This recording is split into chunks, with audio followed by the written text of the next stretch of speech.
All right, good afternoon, ladies and gentlemen. The Design Review Board public meeting of March 23rd, 2017 is called to order. Please refrain from talking amongst yourselves during the meeting, and please turn off or put on vibrate all cell phones at this time. If you need to talk, please leave the meeting room. Anyone who wishes to speak, including applicants, is asked to completely fill out a speaker card provided at the table by the front door and submit it to staff. You will be asked to speak by the board when your case is called. Anyone who wishes to be re-noticed about a project in the event of a return for redesign decision by the board must completely fill out one of the postcards provided at the table by the front door and submit it to staff to receive notice of subsequent meetings. Current DRB agendas are available by by visiting our website at www.glendaleca.gov. A handout describing the procedures of the meeting, possible board decisions, and DRB appeal is available from staff. Roll call. Mr. Benlian. Here. Mr. Charchian. Here. Mr. Malikian. Here. And Mr. Simonian is absent. Report regarding the posting of the agenda. The agenda for this meeting was posted on the bulletin board outside City Hall at or before 5 p.m. on March 16, 2017. Oral communications. Is there anybody in the audience that wishes to talk about an item not a part of the agenda? No. Okay. So we don't have anybody in the audience. I did want to highlight that we received an email from someone, I think in the last couple weeks, regarding one or two projects that aren't on the agenda for tonight, but at some point they will be. And I think in the email she requests that her email be forwarded to you all. So that's what's in front of you. Staff does not have any announcements today. And so we'll proceed to our first and only case. Okay. Sound good? Sounds good. Okay. So good evening again, Mr. Chair, members of the Design Review Board. The only case before you this evening is case number 1514164. It's a review of a proposal to construct a new 3-story, 2,500 square foot single-family residence with an attached 2-car garage. It is located in the R1R zone with floor area ratio District 3. The project site is 1400 Marion Drive, and it's an approximately 8,700 square foot site. Plans are in back of you. The proposed residence will be located in the middle of the site. The lower level contains the 2-car garage. The middle level is the living areas, the master bedroom, and there's also a large front deck. The upper level will contain the secondary bedrooms as well as another large front deck. The average current slope of the site is 42%, and approximately 1,450 cubic yards of earth movement will occur.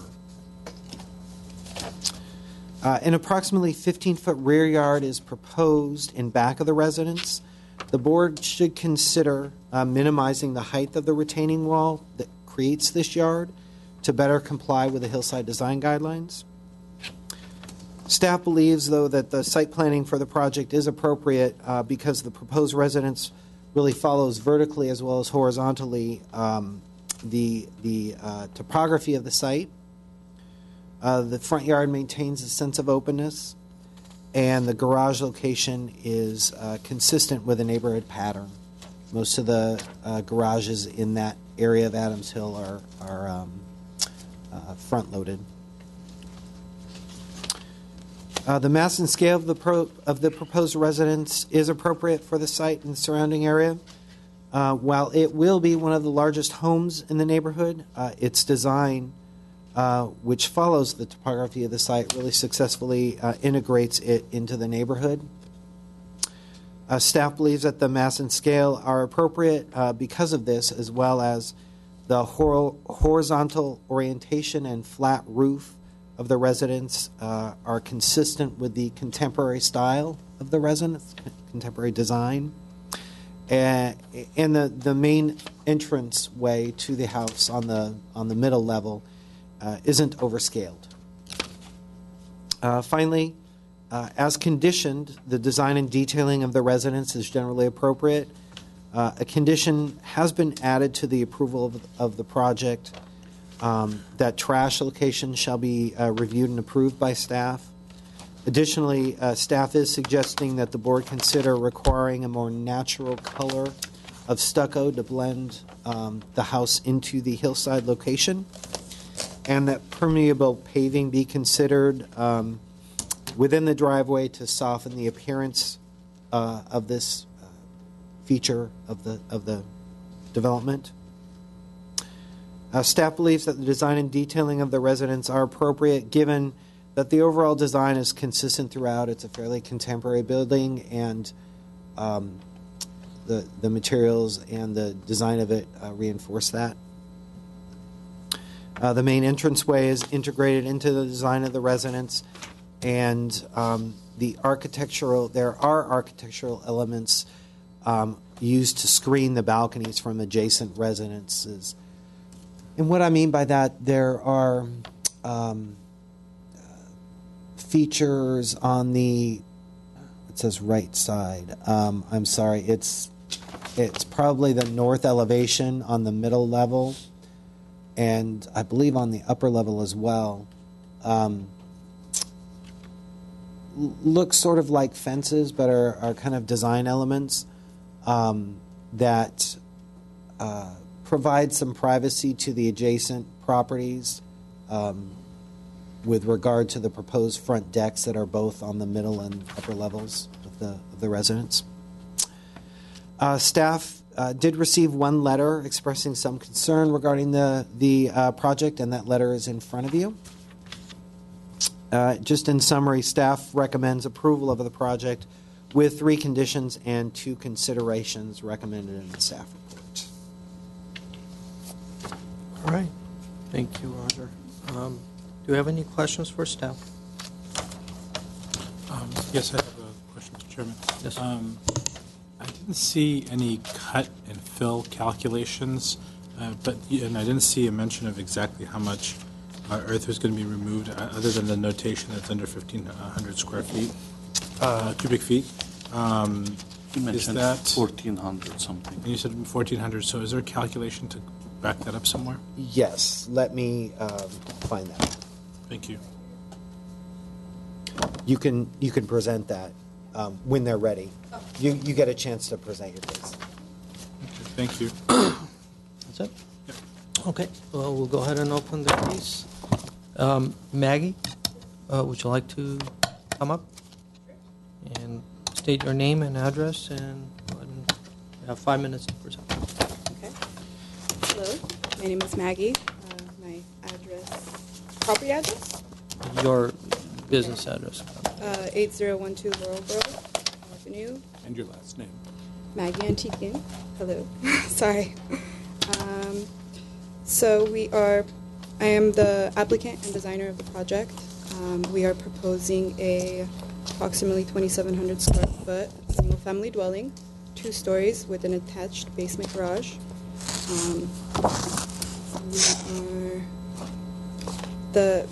To elaborate on what Roger basically said, will be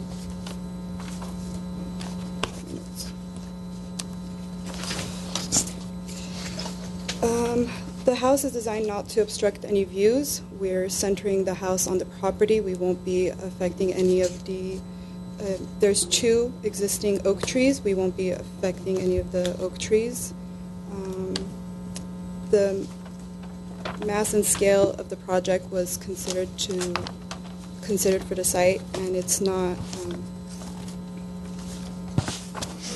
It is appropriate in consistency with the area. It is a little bit larger than the other houses, but we aren't passing We aren't going over the allowed square footage. The lot is approximately 8,700 square feet. The house is going to be 2,700 square feet. The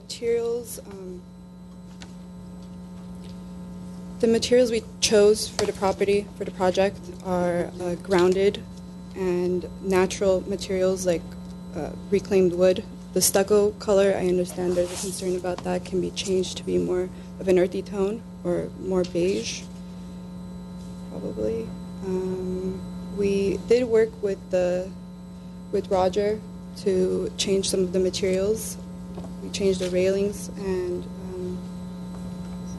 we were originally proposing stone.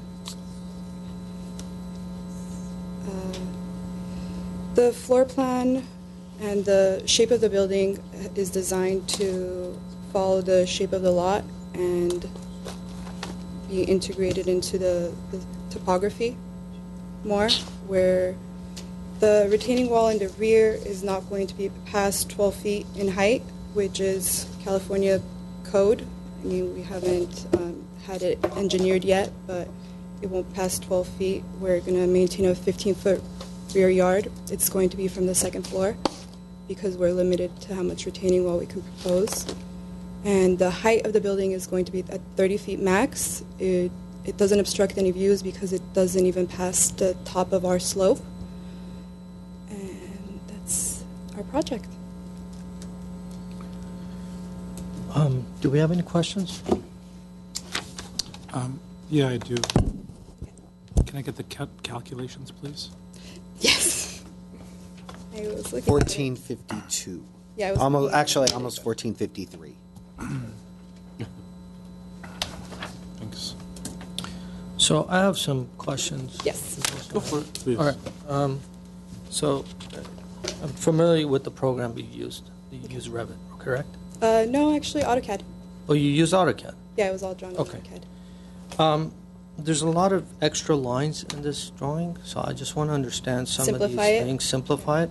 Okay.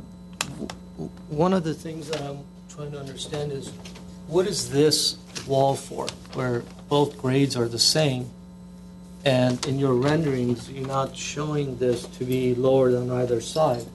It just seems like there's an extra wall going down there. Is that really necessary, or is it No, something? I don't believe so. I think it's more like an extension of the wall from the building. It's just for aesthetics. It's just statics? Yes. Okay.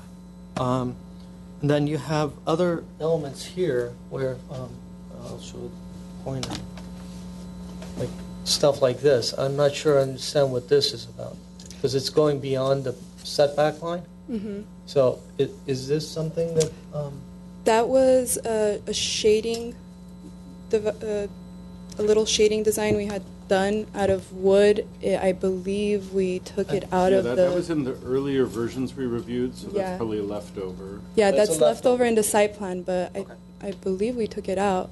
okay, and then this extra wing here, so I'm just trying to understand these, there's a lot, and what is this? Is this the shape of the garage? So those three shapes are the shapes of the outlines of the floor area. So that's the garage floor. This is the garage floor? Yeah. And that's the upper and that's the lower? Yes. The garage is fully buried into Okay. the topography. It's just there's a lot of lines going on, and just the Yeah, simpler it is, the better it is for everyone to understand. Okay, and then I'm trying to get the understanding of these materials that you have. Mm-hmm. You have about 3 different materials, actually 4 different materials, which are very close, but it's just the material has changed. different a little bit. Yeah. So you have the decking, which is here, that is laid over on top of the oak wood planks. Yeah. So the decking that you're pointing at is Trex The Trex siding siding? and decking, right? Yeah. Trex siding. It's a little bit of a darker So- brown. So you're gonna put the wood siding, and then you're gonna put this on top of that? No, Is because that- they're different elements. The wood siding goes on the garage and it becomes railing for that area that you're pointing at, and then on the sides where the planters are, there'll be the Trex siding. Okay, because the only thing that I have is this little elevation that I see it like going through. And then what happens here? Is this like the, That's the Trex siding as well. It's a Right. planter for the main entrance. so you're applying it on top of a retaining wall or some sort of a planter? Yes. So then that extends over the wood siding, the redwood siding. Okay, and then you have this reclaimed wood, which is this little wing wall or some screen wall? Yes. Okay. This redwood, That this is the redwood, right? No, I believe that's reclaimed oak wood. this is reclaimed? That's not what it It shows. says here. reclaimed wood element, species oak. So Number 5. the shading Okay, device you were pointing sorry, at is, reclaimed oak wood. yeah, Okay. the shading device is mahogany. It's a lighter tone, and then the reclaimed oak wood is that planter that Okay, you're pointing at. so its front. reclaimed oak wood that you have here, which is pretty much covering the planter, then it has these extensions on the side. Your stucco and they both come at the same plane? No, they're not at the same plane. If you look at the second floor plan, Second you'll- floor plan, okay. And I'm sorry if I can add one quick thing. The planter is actually reclaimed mahogany. So we have different species. Okay, so we have There's reclaimed three mahogany on different the kinds of- top. No, that's not what it says here. On It my, says reclaimed oak wood are here at the base and here. the only place that the mahogany, I believe, is being used is the shading device Shading, on the right? side. Okay. Yeah, The that's rest what I of the wood siding provided is oak wood. thought. Okay, so you're going back to your, when you say second floor, you're calling your plans proposed upper level? Yeah, and if you look at the site plan that has the overlay of all the lines that were confusing, The top one. yeah, the reason I did it this way is so that you can see in relation to each floor where it ends up. So the second floor is further back from the first. No, I understand that, but what I'm trying to understand is this, these wing extensions that you have there, How do they meet? how do they meet with the wall below it, like this wall? Are they like the same plane, or is it like they're shifted? They shift out. they're on top. So of the this, stucco. there's this little, like a 6-inch extension that comes out? This little extension comes out, and this whole thing is sticking out from this wall? Yes. If you look at the section on A7, you'll see Okay, yeah, how it's please. sticking out. Okay, so this little piece is, Yeah. okay. And I the see. above one is sticking out more. Which one's sticking out? The more? one above, you'll see the planter So the sticking out. planter comes out more. So Yes. this is the extension. So this whole thing comes out, so it becomes an island. Okay. Okay. All right, thanks for clarification. Do we have any questions or anything? No? Just the size of the rear yard. What's the width? A width? Width of the building? No, just the depth. I mean, Oh, the depth is 15 feet. 15 feet. And you It's said greater the at some points. Hmm? I think it gets greater at some points. It does get greater at some point. What we're trying to meet is 15 feet minimum California code. You Hillside code. mentioned 12 feet for the retaining wall, but What is the that code? the reports 12 say feet height. okay. What is this code that you're trying to meet? This Hillside. 15-foot code? H/2. Okay. Thank you. Thank you very much. Okay. Is it Remy? You don't have anything to say?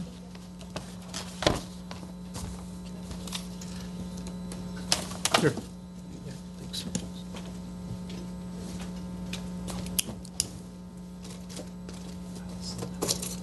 Okay.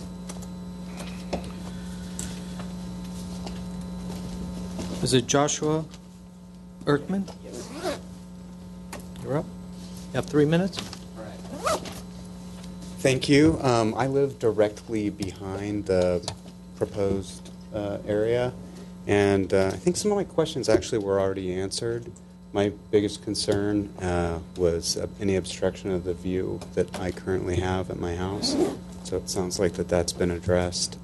Another question that I did have, I guess to the designers or I guess the board, is where the retaining wall exists, is that at the property line that is shared between my property and their property? I guess I just wanted some further clarification on that. You mean the existing retaining wall or the proposed retaining wall? Proposed will be well within their property. Well within their property. Right. So from where that retaining wall is going to be constructed to our shared property line, what is the distance?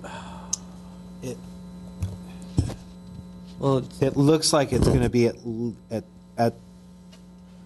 a minimum 12 feet away. That's just at one point. Let me give you an idea. This is your property line. I'm assuming it's right. Yeah, right behind. Right? So this is your property line. This is the 10-foot setback that they have, and this is the edge of their retaining wall. That Okay. is going to be outside of their 10-foot setback. Okay. And So at that one point, it's going to be 10 feet away. okay. From the property line. From the property line. Yeah. And then I see on there I'm not an architect, but what appears to be a pinwheely umbrella thing. Are those trees that are currently located there up at the top left? Yeah. Okay. Okay. And there are no plans to If remove you can those trees? imagine, this will really help you. If you can imagine, this is the retaining wall they're putting in the back of their Yeah. building. So as you look down, you're probably going to see the edge of this and then the roof of the Okay. building. And there are no plans to have anything on top of the roof? No, Doesn't look like not- Okay. no, doesn't look Okay. like And then is there a proposed timeline for the length of the project upon approval? They have 2 years from the date of any approval Okay. to pull permits. And then they Okay. have, after they pull permits, they've got to meet certain timelines. Milestones, They yeah. can't start and then stop for 2 years. Okay. You know, Okay. They've got timelines. I think the first one is 180 days, I believe, and then you have another. Okay. So. Also, we didn't get your full name for the record. Oh, I'm so sorry. I just jumped right in. I'm Joshua Erkman. And I think that was all I had. Thank you. I really appreciate you guys addressing my concerns. Thank you. Jefferson Black? Yeah, hi. I think Mr. Kiesel answered a bunch of my technical questions earlier, but I live behind. Name and oh, address. name is Jefferson Black. We don't need address. I live kind of behind, not directly behind, but right now there's a bunch of like poles and flags, and if the height of the property will be as tall as the poles and flags, it is partially blocking the view. I think about half the value of the house is up there from the view, you know. So if your house is being partially blocked, that's going to impact the resale value of some of the homes. So that's an issue right there. Secondly, I know some of the hill is decomposed granite rock, and other parts of the hill, when I guess the hill was being, formulated to build houses up there, they repositioned a lot of the earth, and I think some of our side of the hill is on that sort of sandy earth. And I was really surprised when Mr. Kiesel mentioned that the geological surveys have not been done at all. So there hasn't been any study of the ground, the earth. No geologists have done anything about that yet. So I thought that had to be done before this stage of the game. And I'm guessing that the design style of the house gels with the neighborhood, is what you guys were talking about earlier. What else? Yeah, I just think that I question like the height, and you said the 10 poles that are up there now might not be the exact height of the house. Well, the poles and the flags that are installed now are supposed to represent the height, the mass, where the house is going to be. Yes. Yeah, 'cause that- So whether it's exact or not, Uh-huh. You know, I can't Well, shouldn't tell it be you for exact sure, if but plans and stuff? But, you know, it's well, Miss, that's what it's supposed to represent. Mr. Tikian said that the design is not, it's the house is designed not to obstruct any views, but it is, though. If you get behind the house, you can see that. And also that rendering right there, that architectural rendering, I don't think that's reality as far as the backyard and what because it makes it look like it wouldn't obstruct any views when in fact it does. But all right, thank you. Thank you. You're talking about views from above. Correct. The house is behind. Yeah. Right. And Roger already explained what view protection. You already. Yeah. David Diaz?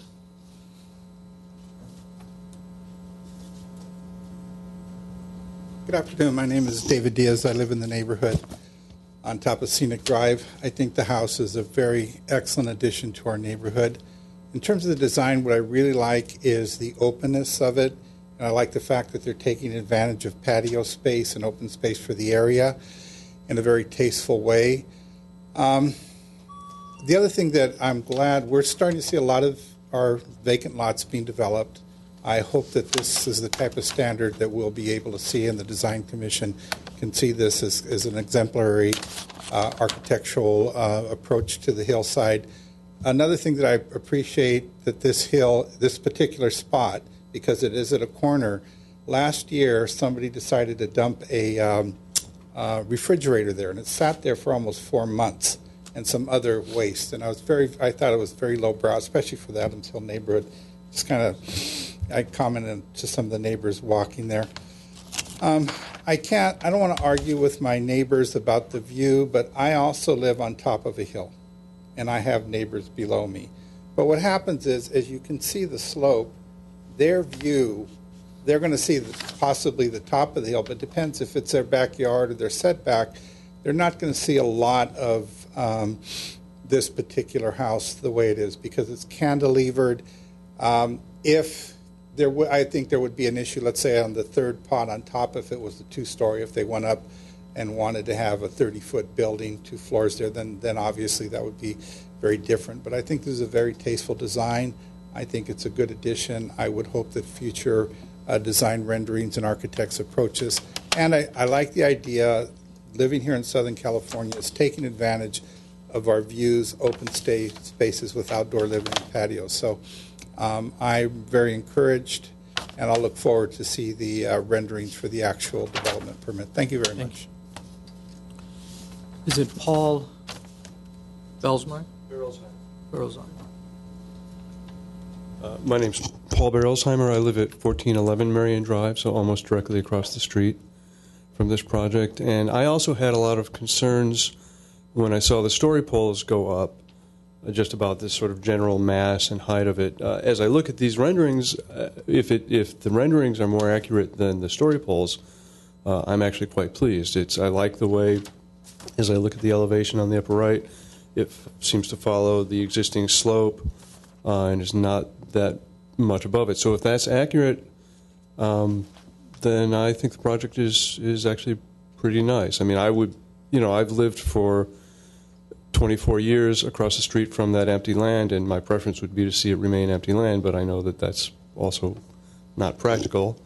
So as far as something that's going to be built, I like the fact that it has that it flows back along the hillside, that it has lots of windows towards the front, that it's not blocky, that it has, as the previous speaker said, some open living spaces on the front. So I don't object to this. One other concern that I did have is that this is the first I've seen of the plans. I looked at the city website. I tried doing some searching on the city website for the plans and could not find them. If you actually go to the agenda items, and I did. It's actually About a week ago, and I couldn't find it. So I don't know. They were posted about a week ago. I'm not sure the exact date, but yeah, if you go on the agenda and click on the agenda and then click on the item. I did, yeah. Yeah, they must. Maybe Well, if the agenda was up. Well, there was a link, and I clicked on the link, and it didn't go anywhere. Okay. And I did that 2 days, 2 consecutive days. Well, we can look at that then, because Okay. it sounds like there's some malfunction on our end. Could be, yeah.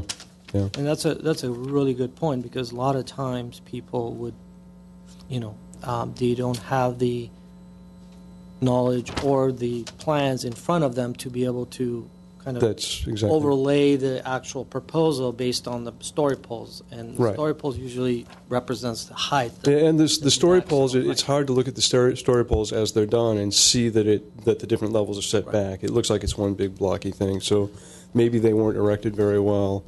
But again, seeing the actual plans on the website, if I'd been able to find them, that would have been very helpful. Based on my understanding, and this goes back to the story poles, and one of the speakers spoke about, I think it needs to be certified at the end. Once the story poles are up, a licensed surveyor needs to go out there and certify the heights based on the elevations and whatever the plans that they're submitting in as part of the requirement. So we should have to assume. It may also be difficult to visualize because of the existing slope of the site. Right. Right. Thank you. Right. Thank you very much. Is it Edward? Yes. I'm not going to kill your last name. It's Edward Samini. I live at 1401 Marion, right across the street. And I have a couple of questions. I hope you can guide me. They may not be questions appropriate for your group, but maybe you can tell me who I could talk to down the road. Most of my concern with this project is just the time under which it's under construction and the potential problems for me across the street. The hill is very steep. Over the years, there have been multiple cases of items being dropped in the street. Twice I've had damage to my house. I worry about damage to my house during this construction period. So who do I talk to about that? Does that go to the plan check people, or? Well, I think it depends on the concern you have. Well, one of my concerns is, will the builder absolutely have to have insurance for any damage he might do in the area there? I'm assuming yes, but that's a building and safety question. I believe when the permit is issued, they need some proof of insurance. The insurance, the contractors need to have their bonds and their insurance and everything in order. As an owner builder, I've built my house, and there's no requirement when we were pulling the permit as an owner to have an insurance, but I did have my home insurance. So, but as an attorney, maybe he can shed some light on that. It's a vacant lot, so there wouldn't be a homeowner's policy in place. So I would say that you'd probably want to use neighborhood services and the plan department to check up on the plans if that's what your desire is. But as far as any damage, obviously they would be liable under the law. Well, that was really one of my Damage, follow-up questions. And you would seek advice from an attorney on your rights and remedies. I would say. But in the event of not from me, obviously. Okay, but I was going to say, then in the event of a problem, will the city provide any? Are they a resource to help address whatever problem may occur? Neighborhood services is a good Yeah, well, neighborhood services, liaison. you can complain to neighborhood services after construction is complete.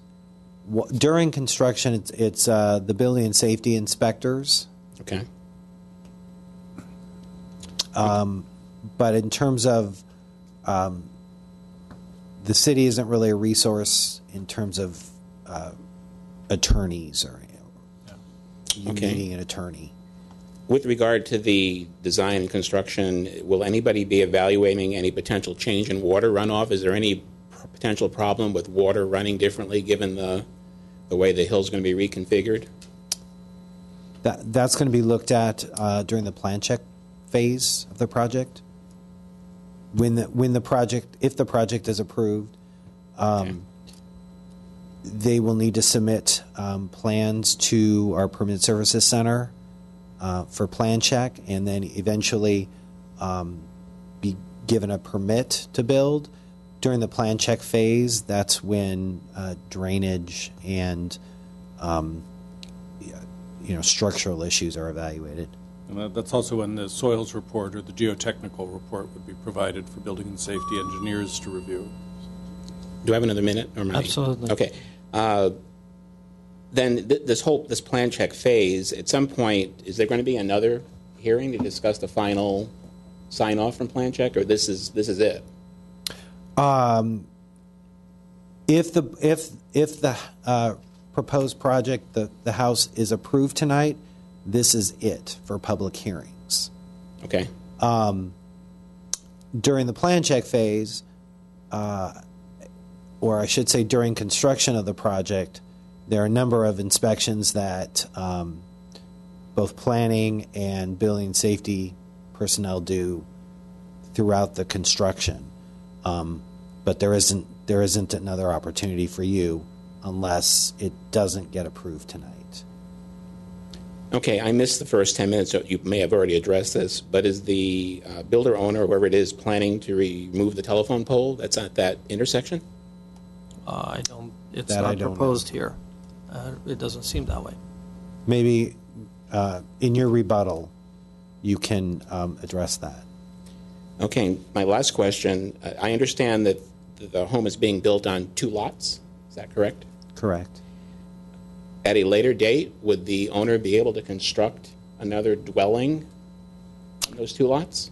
The house is being constructed over the property line. So, no. Okay. Unless it at some point gets demolished and then there are 2 lots. I believe both of those lots, though, are under the minimum size required. So, should that happen, or should this house not be constructed, 2 houses on this site now is probably infeasible. But if anybody wanted to propose that, they would need to get approval of a variance or variances for 2 single-family houses on both of those lots. 1 single-family house on one lot, 1 on the other. Okay, thank you. Thank you. And the last card, Ute Berthold? My name is Ute Berthold. I also live right across from this proposed building. I also like the design. Have 2 curious questions. On the sides, we have a tendency in these hillside houses to have all these concrete walls on the side to keep up our hills. On the left side, it looks like the building will be kind of fully embedded to the neighbor. Is that correct?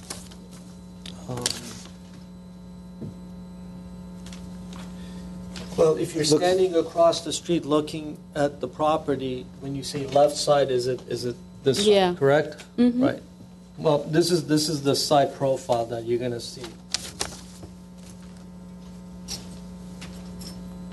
So the earth is essentially covering. Mm-hmm. So there is not portion going to of- be a large wall. No, this is the profile that they're proposing. Okay. And on the right side, it's kind of cutting out a bit. So the right side, this is the earth again. This is what you're going to be seeing. There's a little portion of the retaining wall which you don't see, but this is the profile of the earth. How close to the neighbors is this house on each side? These are 10 feet away. And my only other concern in the design is that this house doesn't seem to have pedestrian access to the street directly, but that it only has access through the driveway. I've always thought that has become a bit obsolete to make the garage entry kind of the focal point of a building, a home, a private home. It seems to kind of disconnect the person from, the people walking or ideally walking and connect to our neighbors. So would there be maybe a consideration to have a more direct access to the street as a pedestrian? Well, that's something that we need to talk about. Right now, their proposal is without the steps, but if we do include that, most probably we're going to increase the grading, add retaining walls and other conditions there that it's going to take this to the above 1,500, which we're trying to, there's no requirements there, but that's the magic number that I'm looking for, and they've gone below that. By doing that, I don't know what size of retaining walls they're going to end up having, and so on and so forth. So, again, they're not proposing it right now. We can talk about it. I just, we are a very walk-oriented neighborhood and like to encourage to get to know our neighbors. And houses that only access through a garage always get very isolated. There is a exterior steps, but you have to go through the driveway to go into the. I mean, just that Sure. occurred to me. How large are the patios in the front? How far do they stick out? How much social? They vary. They range from. I gotta look at this. It's too small.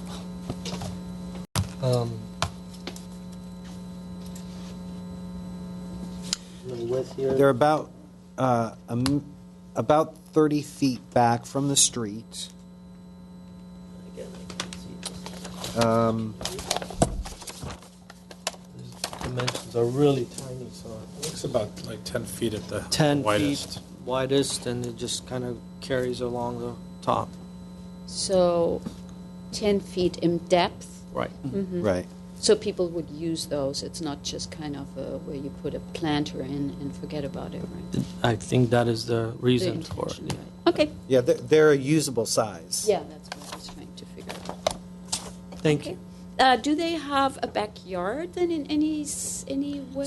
The conversation we had for the retaining wall, the first speaker that I have, So that's which is the just- retaining wall that we're placing, and that is requirement by the building and safety to push the earth back in order for the drainage and slope and other conditions. So Is that that- automatically creates a backyard. And that's concrete or? That is concrete. The wall, The wall's But wall is. also the ground? no, then? the landscaping. The rear yard. Thank you. Okay, Maggie, you have 3 minutes for rebuttal. Hello, I'm back. To address one of the concerns of height and the story polling, I think because the design follows the slope and the story poles just give you a general mass, a square of the proposed project, I think that it's a little misleading and it won't actually obstruct the views because at our max height we are at 681 elevation, grade elevation, and at the top of the slope, at the lowest top of the slope, if you look at the survey, it's 681, but it gets higher on the right side to 687. So in fact, if our max height is 681, we will not be able to obstruct any views. And if keeping in mind that the house gets pushed in, and that's only at the second floor that it's at that highest level. And then the foam pole we do not plan on removing. We haven't planned any walkways thus far, but the driveway is fairly flat and walkable if they plan on walking into it from the street. And then I believe that's it. Any other questions? I do have Yes. a few, Mr. Yes. Chairman. So the garage does not at any point cut into the rear yard, correct? Yeah. No, does not. The depictions were a little off on one of them. Okay. The landscaping plan, I'm going to just call it landscaping plan, refers to a shrub oak untouched by proposed building site. See arborist letter. Do you have a copy of this arborist letter? I do. I have a Actually, copy, I think please. I have it here. It was not included in our packet, I don't think.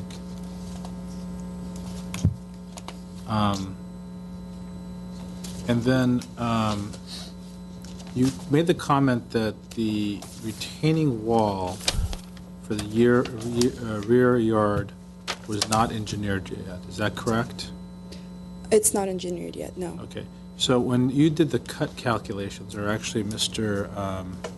Curry, the civil engineer, did the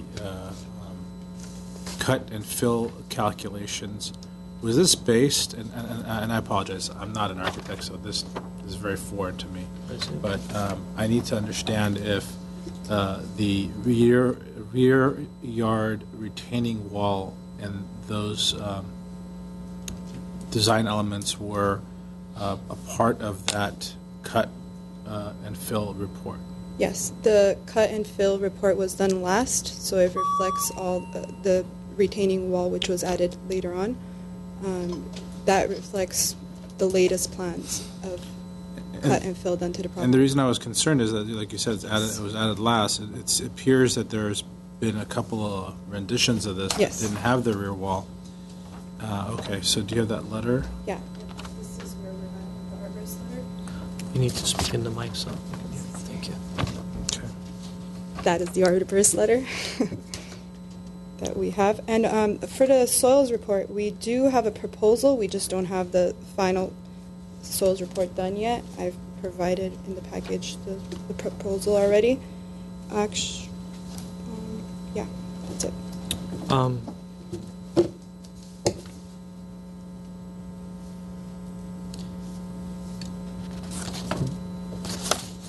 Generally, I would question this, but because it's so far away, I wouldn't. Because Well, this is the reason I wanted to see this, because I believe that in the landscape plan, and this is going to be a question. If you look at A2, the depiction of the location of the shrub oak on A2 is within, I would say, the rear yard is going, unless I'm mistaken as to. And what I'm using is I'm using the 10-foot setback from the property line as my guide, and when I looked at that, so is that? If you look at A-0, Okay, comparing at I'm looking at A-2, comparing it to A-3, and that number one, that shrub oak is not even there. It says it's untouched, but it's not there in the picture. And in the place of that picture is the rear yard. So I need clarification on that. I believe it's that on A-3. I believe it's the tree on to the left that I left on the plan. No, so here's a shrub oak depicted on a plan. This is, I don't know which one this is. A-2, A-3. A-2 or 3, I don't have the corner. But here is this shrub oak depicted, no rear yard depicted. And then here is the rear yard depicted, and that tree is signaled here. Okay. And there's no tree, and I have an arborist report that says trees are not being moved. So I'm trying to understand, did you submit this to the arborist? And then his report is based on this building footprint, or is it based on this footprint with the rear yard, which is required? I'm not 100% So I don't know if sure that's, okay. We, which one you looked at. we have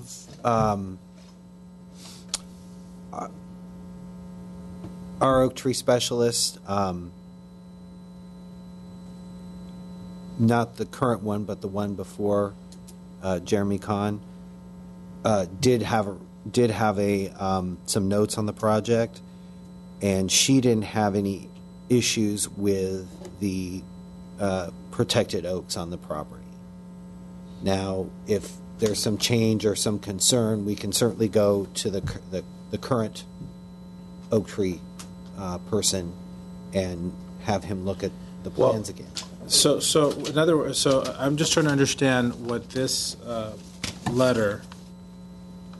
There is a discrepancy between the Yeah, plans. there's a discrepancy between the plans and where the location of that tree is.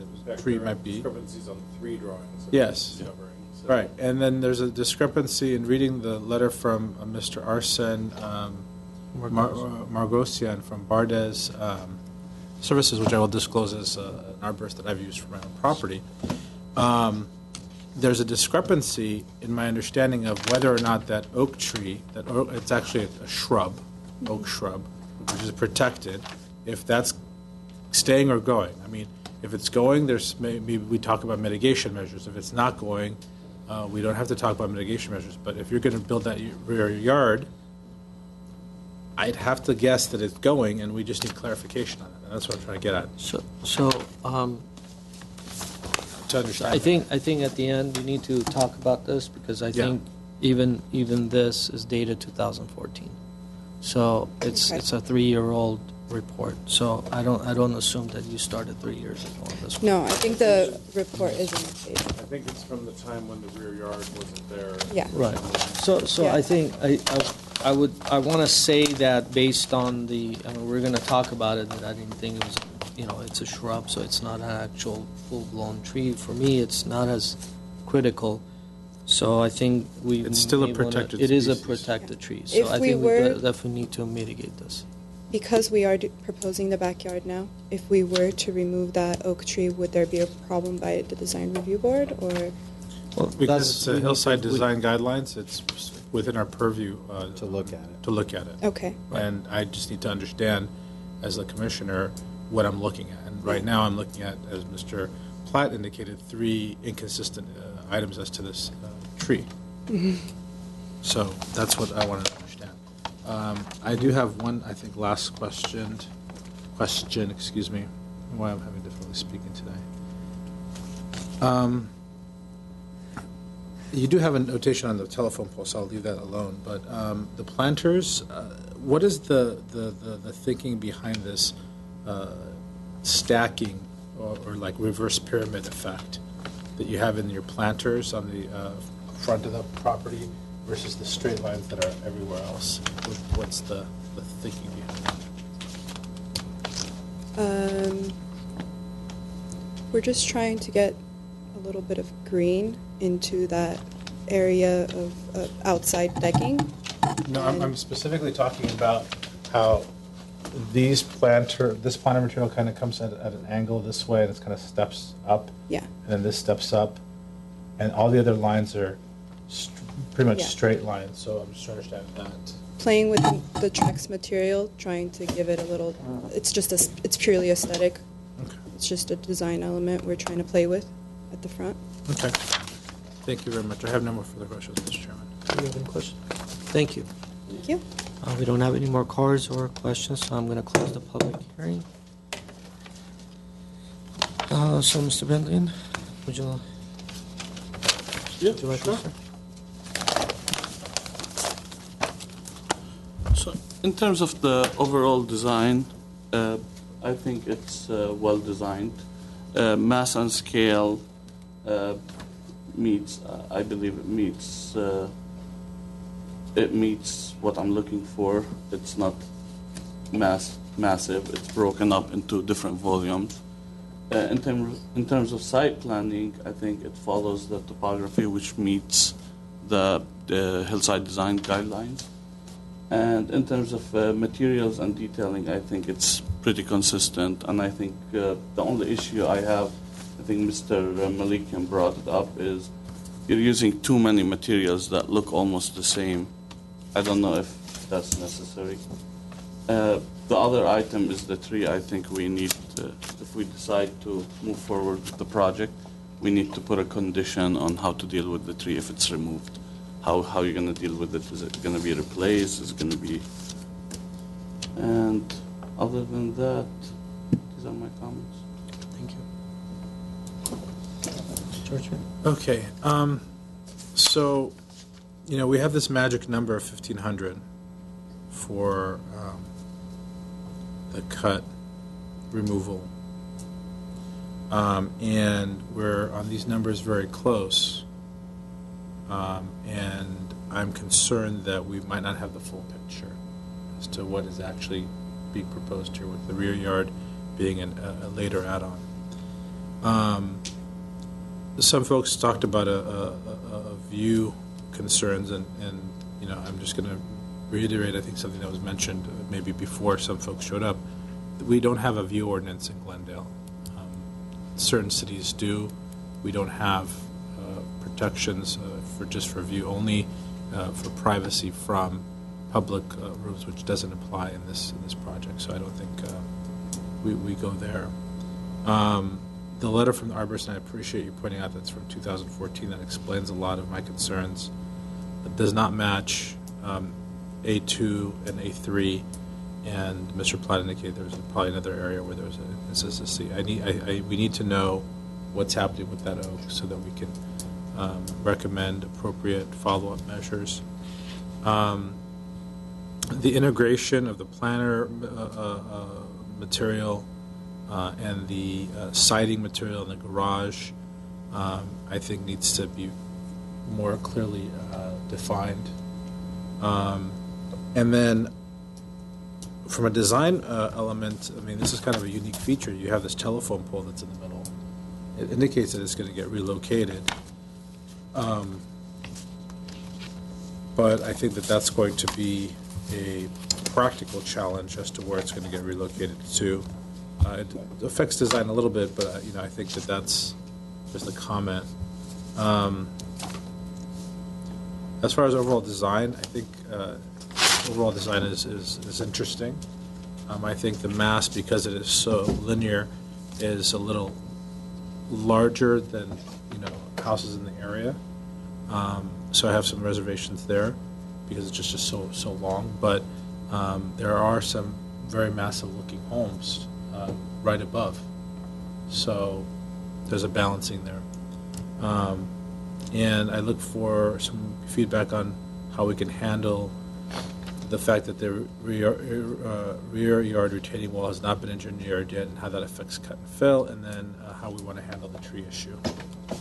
Aside from that, I'm okay with the overall design, and I'm in support of staff's comments, especially those of the trash enclosure, which I think needs to be designed into the project before it's final, before it's receives final go-ahead from a building perspective. That's it. Thank you.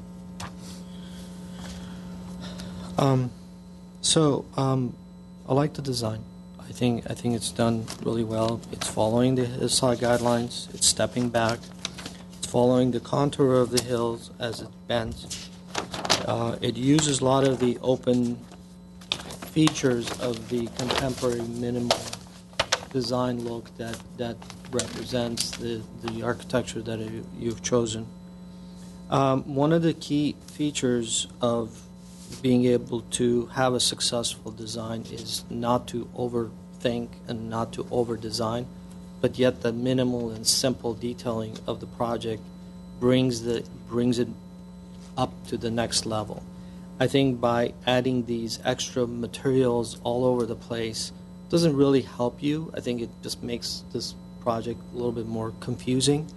Like Mr. Bellion suggested, or I don't know, I think it was you, Mr. Charchian, that the stepping of the siding or covering the concrete and the retaining walls where you have retaining walls on the other side that you have it exposed, but then you decided to cover that with the Parklex, but then you're wrapping it over onto. So all of those things makes this a little bit more not serious. The design speaks for itself, but the drawings, for us to understand what your really intent is, until you explain to me, look at the section, this, that, very difficult to understand. And certain elements there, I start questioning, how are you really going to make this thing look the way you want it to look? The floor slab, for example, the floor structure that it's cantilevering out, and then you're wrapping that. You're assuming that your entire structure is going to be about 6 inches, 8 inches. It's almost impossible if you don't go with the concrete. That whole thing is going to get deeper and deeper. So that overhang that you are proposing for the planter and the wood siding, it's going to get larger. So I think without having a structural engineer on board, you have to take it to the next level, start thinking about a structural engineer and a designer, start incorporating a lot of these elements there.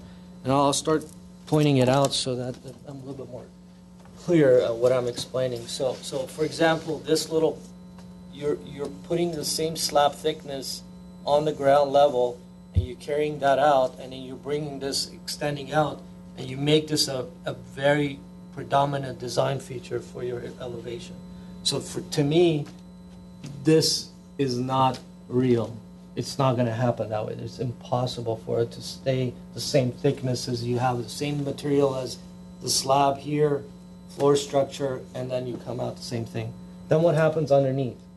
Do you stop the material right at the edge? Do you wrap that under? And all of those extra levels of detail makes this design a lot more powerful, a lot more interesting. Overlapping these and putting almost the same color and same material together without kind of keeping in mind that this project wants to be simple. It just needs to be minimal. So I would suggest to get rid of, these parklets, and, if you're okay and if you can get this passed through the fire requirements, because some of these wood products that you specify has to be fire retardant. You're in a fire zone. So all of those things need to be thought of. And then, the extra elements like retaining walls, these features, this little thing here, so all of those come into play. The other thing that I wasn't sure about is you followed the entire building as you would follow the contour of the hill, right? But then you decided to cut this retaining wall straight across. So I'm not sure I understand that whole level of, if you're doing this, then shouldn't this be the same thing? Just follow this, follow that, follow that, follow that. So all of those gives you the level. It doesn't matter. We're not going to see it. It's just going to create some setback issues for you that you have to make sure that you're okay with. Also, like Ms. Churchian brought up, and I was going to talk about this, is that even if this tree falls behind this retaining wall, you're going to have this cut. You're going to have a 12-foot cut. By cutting underneath the oak tree, you're cutting the roots. So there's almost, this is almost impossible to say. So by having a 12-foot retaining wall right in front of the tree, so we have to assume that tree is gone. So we have to figure out a mitigation for this or come up with some ideas. As far as the pole and then the guy wire support, I think it's fine. It is kind of unfortunate to have this beautiful house, you have this pole standing in the middle of it, but it is what it is. I'm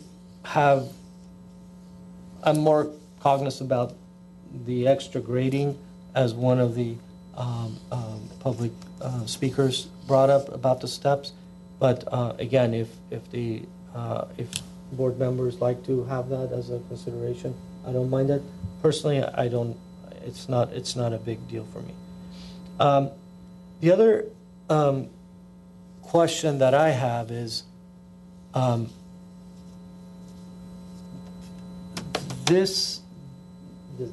entire cut of the entire structure in half with the skylight. Unless you go with a complete structural design that ties these two structures together, you're completely cutting off the entire diaphragm of the roof in completely two separate sections. So by the time you're done with that, you can do it. You can definitely do it, but you're going to end up having some sort of a steel members or some members there that will possibly impact this floor to ceiling with absolutely no structure shown in the elevation. So this elevation is going to change a bit. Again, it's fine, but something to think about. As far as the cut and fill, Mr. Charchian brought it up. The reason that we're saying that number is going to change, because right now the civil engineer, which has done a great job, we don't need engineering for that. But unless they've made some assumptions of some sort of a pile, some sort of a grade beams that are going to go into the picture, if it wasn't included, that will be in addition of grading and removal of the soil. Again, the magic number, if it goes over, it's fine. We don't have the CUP issue anymore. But I think in the big picture, I think the design is done really nice. But I think some of these fine-tuning, some of these cleanups, it's going to make a exceptional design. Also, the last thing, you end up having these really odd-shaped planters, like these narrow sections. I don't know how much of that is going to be really plantable. How much of that is going to be just, I don't even know how they're going to somebody's going to stick their hand in there and to put, waterproofing there. So certain things, it's great on paper, but once you start building it, it's not going to come out the way you want it.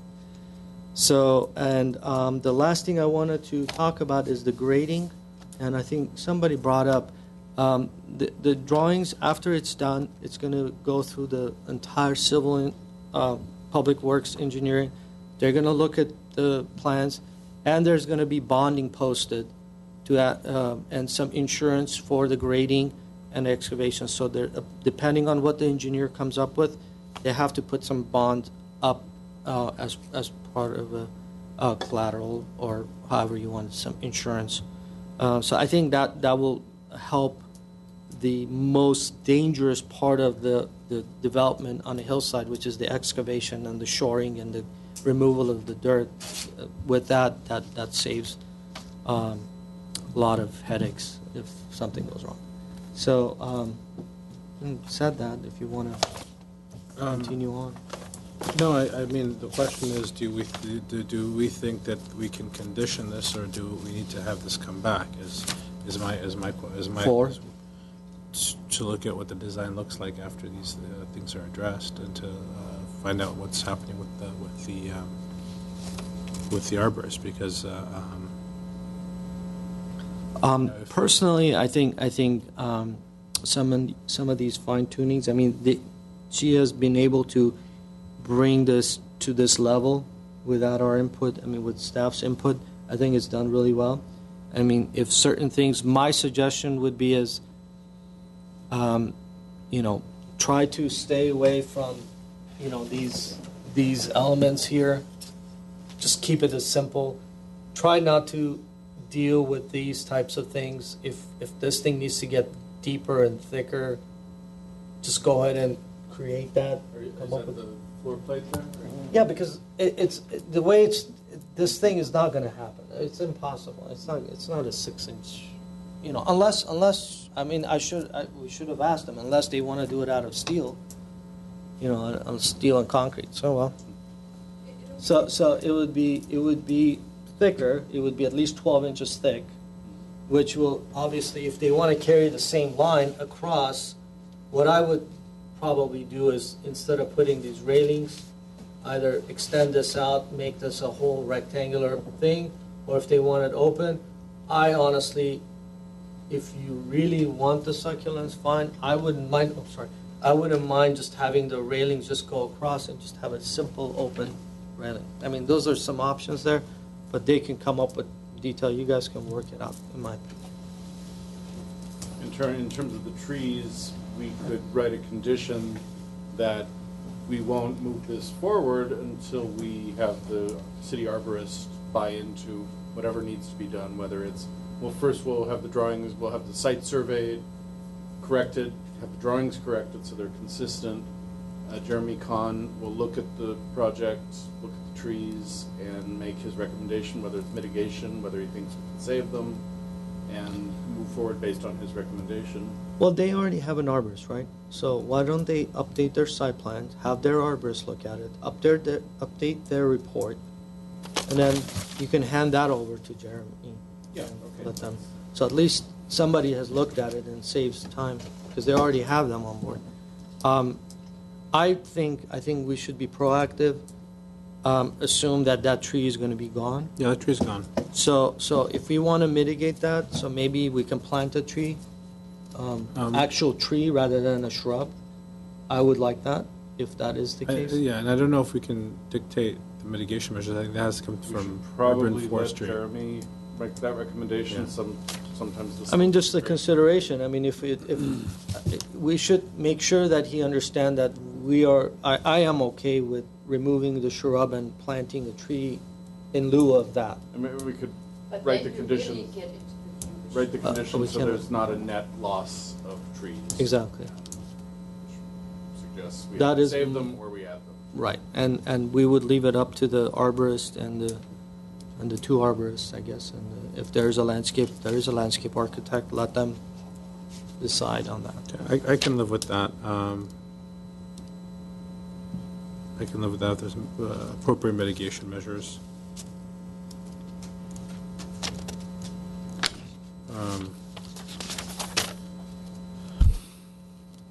And again, just for the record, since someone did mention view, we're talking about the trees because they're protected species, not because of privacy or view issues that the removal or maintenance of them would create. It's because they're protected species that we're have the ability to discuss mitigation measures. Okay. Okay, can we go through the comments and conditions and so just to kind of recap? Sure, yeah. We are going to revise the material palette to reduce the number of materials, avoid having too many similar-looking materials. We'll also check, or have the applicant check with fire to make sure whatever's proposed meets fire code.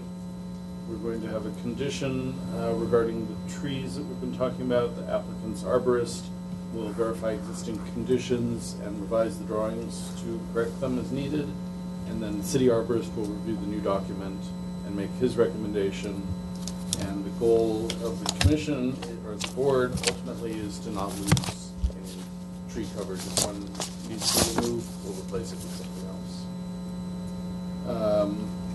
With regard to the cladding materials, there seems to be some concern about how they're going to interface with the walls, whether they're attached to the face of the wall or if they're in plane with the wall.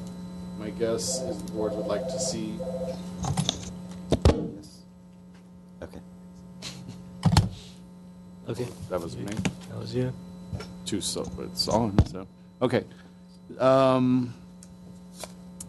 In general, the board would like to see the cladding materials be in plane with the stucco. If we're applying a kind of a siding material, is that true? I don't have a preference. I I think we were talking Just about like those little that. wings coming off from the sides of the planters, especially. I think if the cladding is used, I think it should be defined with its volume, not by the same plane as two materials coming together. Which addresses your other point about how the soffit is treated. So if we address the volume of the planter and we return the material on the Exactly. bottom. So, Exactly. Okay. And one more thing on this, just carrying on that, on the perspectives, are very small, but somehow I could manage with my glasses to see. It seems like it doesn't show that it's wrapping. At least if they're not going to wrap this side planters, let them go in so that at least public view can be seen as the entire volume is wrapped in, rather than just the cladding on the face of or the finished face of it. Okay, so so that condition will be focused on the big plant, the main planter where the building bends.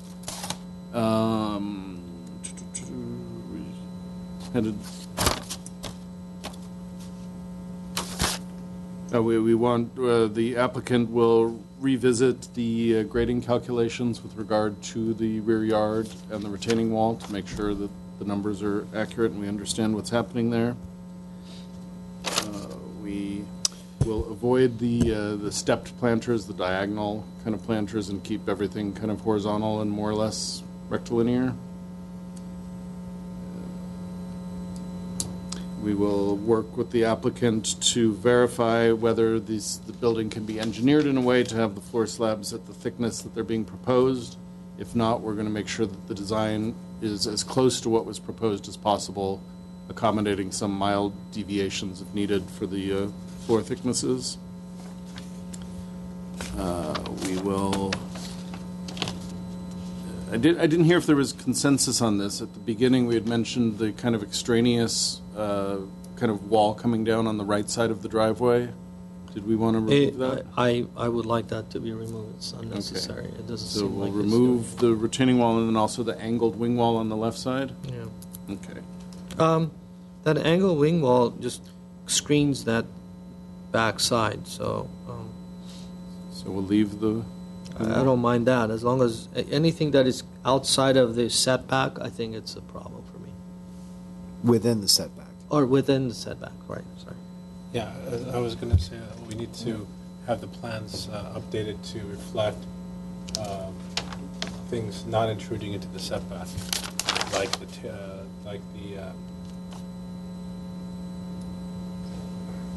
I'm forgetting what we called this, but this piece here, whatever this was, and here, obviously that's not. Yeah, I think on the right side, There's a there was terrace. kind of a big jungle Terrace. gym-looking trellis structure that they Trellis, had yeah, we proposed call it originally. trellis. They did remove that, so we'll make sure the drawings are corrected there. I heard, and I'm not sure if there was consensus, the rear retaining wall should follow the form of the rear facade rather than kind of deviate from that. It's the consideration. I think that one. Consider? It's a consideration.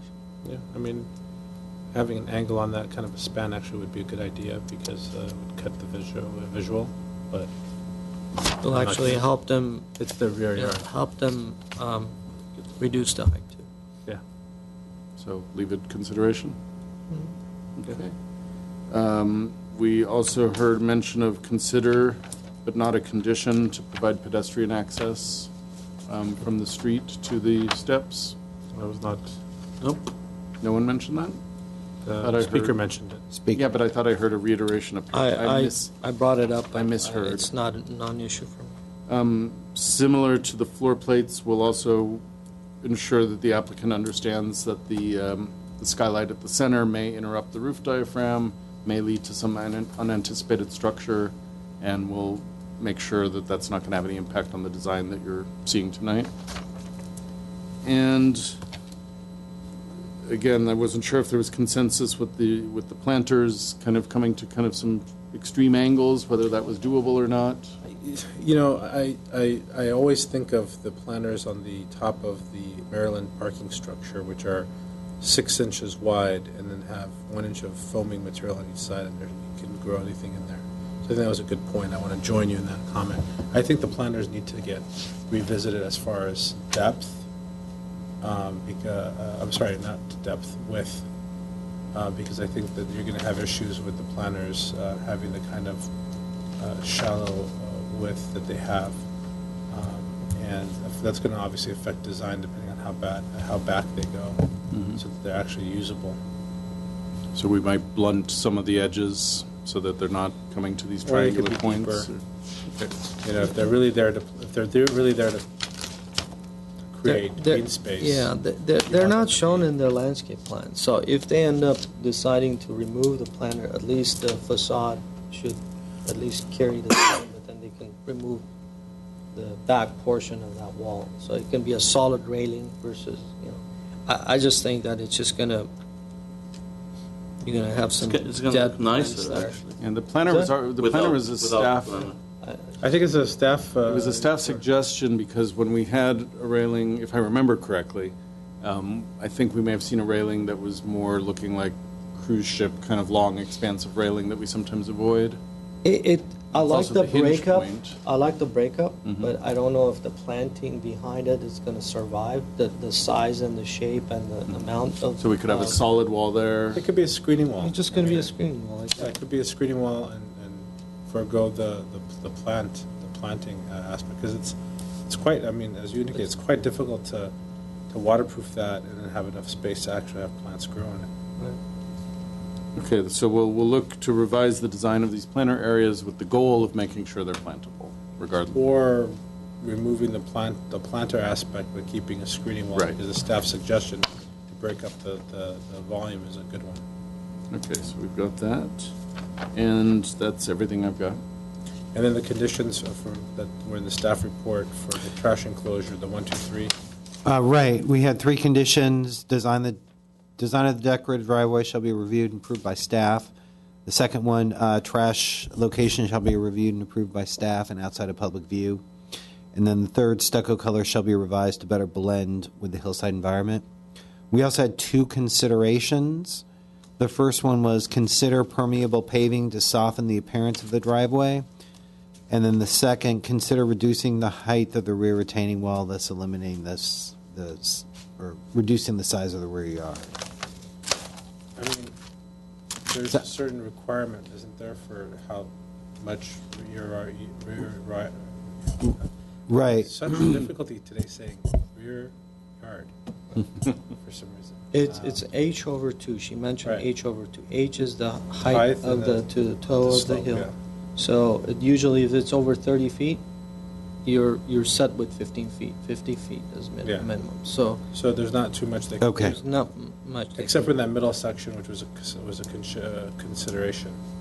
do. Now, Okay. One thing I want to just mention, and you don't need to write this, and if everybody is okay with it, it's going to trigger a little bit of a grading increase, but cutting the driveway in with these walls on either side, it kind of, for me, it's okay, but it could be much softer. So if they're grading that, they can kind of taper back and then put these, in shell I mean, and then just taper I'm back. I'm okay with an additional couple of cubic yards in the front being graded to smooth out the entrance so that you're not looking at this box in, which addresses one of the community concerns about it being a more inviting Right. property. So I'm okay with that. Where I have issue with the grading is in the back of the property and all that soil that has to be coming in, because there's going to be a big square hole there for quite some time until it gets shored up and until they do the foundation. So I think I'm okay with your suggestion of taking a little bit of earth in the front. Just tapering that- the make that driveway. Should we write this down? Yes. Okay. Uh, So condition This is almost like it's, to Consideration? Consideration of tapering the side grading entrance so that it's much more inviting, I guess, or less of a cut into the. And is that including the possibility that there might be a second small retaining wall somewhere in there? Yeah. And that will take you back to that extra wall that they have going there. They may end up keeping that by tapering that off so they can. Oh, You right. see what I'm saying? right. So if they want to keep that, they may want to lower that and just kind of do a 2-to-1 kind of on both sides. All right, do we have a motion? I'll move to approve the project with the stated conditions. I will second. Roll call, please. Okay, a motion was made to approve the project with the conditions and consideration. This will be a roll call. Mr. Benlian? Yes. Mr. Churchian? Yes. And Mr. Malikian? Yes. Okay, motion carries 3-0. Thank you. Mr. Chair, we have minutes to approve, Congratulations. but I wanted to recommend that we, for the minutes of 23rd. February 9th, that we be given some time to review the minutes, either now or, I would like to, I was not here on the 23rd, but I have not had an opportunity to review the minutes on the 23rd. Oh, I see. I don't recall these being emailed to me, so. Okay. So should we? We can't approve the minutes of the 23rd. Cannot. We cannot, right. Yeah. Yeah. So then we will continue the 9th minutes Okay. until Mr. Churchian had a chance to review them. Okay. As a matter of fact, I don't remember seeing it myself too. Can we have staff send this to us again? Sure, which ninth. one? The 9th? Yeah. Yeah. I don't think so. Yeah. Having the history of the 9th, so we should have that definitely sent over so we can refresh on them. Sure. So, any more questions or comments? No? Adjourn.